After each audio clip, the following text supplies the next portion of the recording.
It will be 10 years in December when a Sinn Féin motion was passed mandating the government to officially recognise the state of Palestine.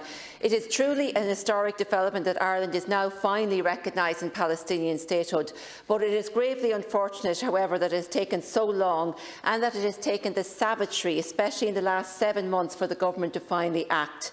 The cruelty and barbarity over the last 7 months in Gaza has resulted so far in over 35,000 Palestinians killed by the Israeli military, with more than 70,000 injured. Recognition in and of itself is not enough. The government must put in place sanctions against Israel for their ongoing breaches of international law. Israel's brutal attacks on civilians sheltering in Rafah on Sunday underscores the need for sanctions to bring Israel into adherence with the recent order of the International Court of Justice that they cease military operations in Rafah. The government needs to stop hiding behind EU procurement obligations. The 2014 EU directives on public procurement contain specific provisions excluding tenderers who are guilty of certain human rights infringements from participation in public procurement.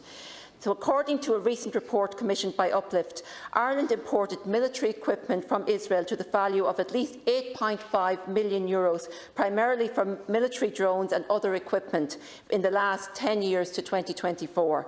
Half of this trade was with Israeli government-owned company Aeronautics Defence Systems, whose unmanned aerial vehicles or drones have been used in the current onslaught on Gaza. Elbit Systems, also beneficiary of state contracts, has been subject to allegations including the production of cluster bombs. Elbit surveillance technology is used in Israeli settlements as well as in Israeli annexation wall, which the International Court of Justice deemed as unlawful in 2004. The government must stop its trade with companies who are providing the Israeli military with the equipment that they are using in their brutal attack on the Palestinian people in Gaza, the West Bank and East Jerusalem. And this must include enacting the illegal Israeli settlements divestment bill, enacting the Occupied Territories bill, joining the ICJ case against Israel and increasing funding to UNRWA.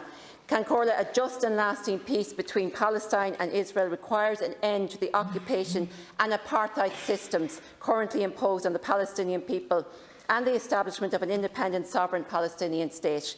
Sinn Féin is committed to playing a constructive role with the Irish Government and international community to encourage and actively support dialogue between all sides and to develop a durable, inclusive and sustainable conflict resolution process.